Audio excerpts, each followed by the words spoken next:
Good evening. You are tuning in to AWANI Tonight with me, Cynthia Ng. Aman Palestin's top two officials were jointly charged with 161 counts of money laundering, criminal breach of trust and cheating. CEO Awang Sufyan Awan Piut and Executive Director Abdullah Zaid Abdul Rahman pleaded not guilty to all charges and claimed trial before the Sessions Court. The duo were charged in their capacity as directors of Samudra Champa Sdn Bhd, a company entrusted with funds belonging to Aman Palestin, which were collected from public donations. The court has set March 13th for case mention. Their bail was set at 1 million ringgit each, with half to be deposited by the end of Thursday and the rest before the next date of hearing. Meanwhile, Samudra Champa director Khairuddin Muhammad Ali was charged with 3 counts of alleged money laundering involving more than 6 million ringgit. He also claimed trial and bail was set at 200,000 ringgit with the same conditions. The trio face a maximum jail term of 15 years and a fine not less than 5 times of the amount misappropriated. Prime Minister Datuk Sri Anwar Ibrahim has urged concerned parties to submit their suggestions to the special committee looking into issues relating to the power of state legislative assemblies to enact Islamic laws. He also asserted that the recent decision made by the Federal Court in relation to the Kelantan Syariah criminal enactment must be respected as it was in line with the Federal Constitution and its spirit. I need to emphasize the need to acknowledge the fact that this country is based on the rule of law, and therefore the constitution of the nation and the laws must be respected. The decision by the Federal Court is based on their interpretation of the constitution and the law. Nothing to do about their rejection of Islam or the Sharia principles, which is being abused, used and criticized by some sections in this country. So the categorical statement by the Sultan of Selangor, appointed by the Malay rulers, in support of the Federal Court decision, must be widely acclaimed by the Malaysians, Muslims and non-Muslims. Earlier on Thursday, Sultan of Selangor, Sultan Sharafuddin Idris Shah, said that all parties should respect the Federal Court. Last Friday, the Apex Court struck down 16 provisions of the Kelantan Syariah Criminal Code, saying they encroached on federal authority. Sultan Sharafuddin said the most important thing to do is to explore possible methods of expanding the competencies of the State Legislative Assembly to enact Sharia criminal laws within the framework set by the Federal Constitution. The Investment, Trade and Industry Ministry MITI stresses on the need for a new trade agenda which prioritizes fair wages for workers and aims to uphold a robust middle class in both advanced and developing economies. Deputy Minister Liew Chin Tong said the new approach should steer nations away from racing to the bottom, but push forward for the race to the top together. We need to continue the dialogue, and we need to see how to work with each other, work with various economy, to ensure that we do actually deliver trades that benefits the most number of people.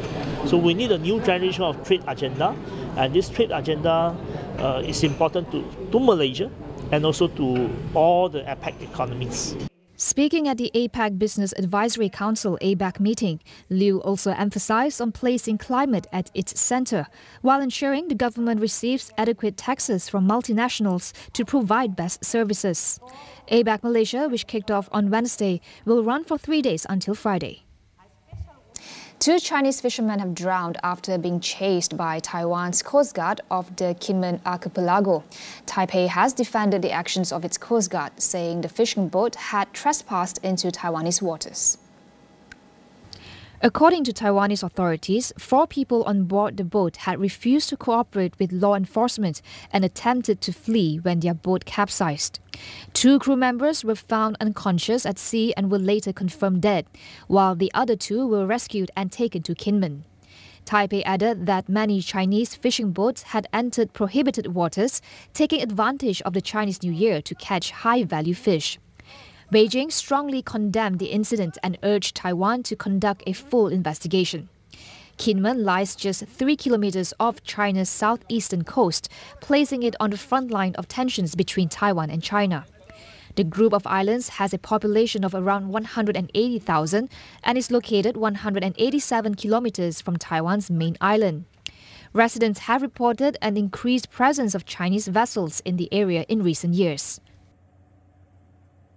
Germany has overtaken Japan as the world's 3rd largest economy as new figures from Tokyo shows its economy slipped into a recession. Japan's nominal GDP stood at $4.2 trillion for 2023 compared to Germany's $4.5 trillion. The change in positions reflects the yen's 18% fall against the US dollar in 2022 and 2023, while the euro remained stable. Japan had been the world's 2nd largest economy after the US for years, until it was overtaken by China in 2010. While its economy grew by 1.9% overall last year, it contracted for the last 2 consecutive quarters, pushing the country into a technical recession. Both the German and Japanese economies are also facing major problems of labor shortages, falling birth rates, and aging populations. Meanwhile, developing giant India, with majority of its 1.4 billion population under the age of 35, is projected to soon overtake both economies. Let's take a quick break. We'll be back for more.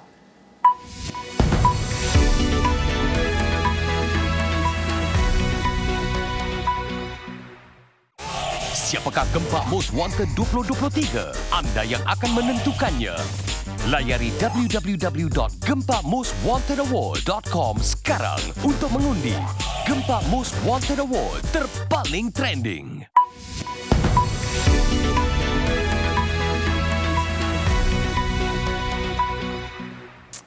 One person was killed and more than 20 people were injured in a shooting in Kansas City, Missouri, United States, where the NFL champion Kansas City Chiefs were celebrating their Super Bowl victory.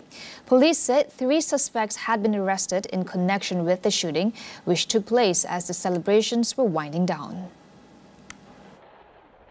Among the injured were children, and authorities said 15 of the wounded had life-threatening injuries.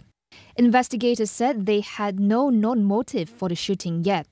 An estimated 1 million people were in downtown Kansas City for the parade to celebrate the Kansas City Chiefs' 2nd consecutive Super Bowl title win.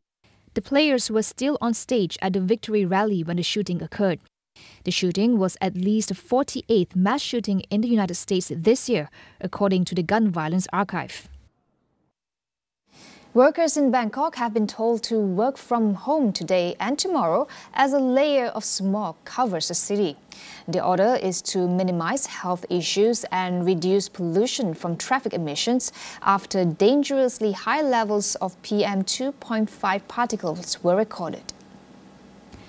On February 14th, PM 2.5 levels reached 75 micrograms per cubic meter in more than 20 districts of Bangkok, twice the Thai safety standard for a 24-hour average. PM 2.5 refers to dust particles with a diameter of 2.5 micrometers or less. Long-term exposure to these particles has been linked to chronic illnesses, including lung and heart problems. In Thailand, at least 2 million people sought medical treatment due to pollution in 2023. The country's air quality regularly plummets in the early months of the year as smoke from farmers burning stubble combines with industrial and vehicle emissions. Bangkok and the northern city of Chiang Mai were among the world's most polluted cities for several days last year. In Southeast Asia's largest economy, Indonesia, around 80% of the population remains underbanked or unbanked, with many lacking access to any form of financial services. Vincent Iswaratyoso, CEO and founder of one of Indonesia's leading digital payment platforms, Dana, talks to us about his mission to accelerate the adoption of a cashless society. Astro AWANI correspondent Farhana Sheikh has the story. One of the leading digital payment platforms in the country, Dana Indonesia plays a pivotal role in stirring Indonesia into a cashless society. With more than 170 million users, the company aims to accelerate financial literacy and inclusion, reshaping the fintech landscape one transaction at a time. I mean, when you talk about access to banks, or I would say access to financial services, Indonesia, it's still very much underpenetrated. But then if you think about the other things, right, what is it that it's highly that have high penetration in Indonesia? It's mobile smartphone penetration. So Indonesia have actually one of the largest ratio of mobile smartphone penetration. And you also can take a look how active Indonesia in social media. I think Indonesia, I'm sure if you take a look into all the data statistic, we're one of the most active in any social media. And the penetrations of that in Indonesia is pretty good. If I'm not mistaken, on the monthly basis, if you talk about YouTube, if you talk about WhatsApp, they have about more than 150 million monthly active users. And as you compare that to the penetrations to the banks, that's so much lower. So that means there are potential, right? There are potential of people who already have access to this digital ecosystem, but not yet have access to financial services. So that's where we come in. That's why we believe that mobile payment, mobile financial services should be accessible to everyone. And that's why what we're building is really a service, a product that can be accessible to everyone that's already used to this digital ecosystem. Indonesia is home to 10 unicorn startups, with Dana joining the list in 2022 after reaching a valuation of $1.3 billion. Vincent shares what makes Indonesia favorable for building successful startups. So I think there's also in regards to the gap, right? In Malaysia, the majority of the population is already banked, right? The majority of the population is already, I would say, have access to financial. Well, in Indonesia, as we talked earlier, it's like the majority of people are still unbanked. The majority of people who don't have a good formal financial services. So that's why the opportunity is there. So when you talk about fintech, that's why it's still booming, exciting because of the gap. There's so many opportunities, and we are jumping over certain technology. So for example, like in Malaysia, there are very card-centric populations, right? Where that card penetration has already entrenched in the market for so long. But it's also pretty user-friendly. So that's why a lot of people still kind of stuck with it. But we jumped it to mobile, to completely to do digital, because we believe that's a better solution for the market, as I mentioned to you as well. Also because the penetration of the smartphone in Indonesia is pretty high. So that's why I see where in Indonesia a lot tech or companies have gone into the billion or more valuations, because market size, opportunity, and also the need of the market. That wraps up AWANI Tonight. I'm Cynthia Ng. Thank you for watching and good night.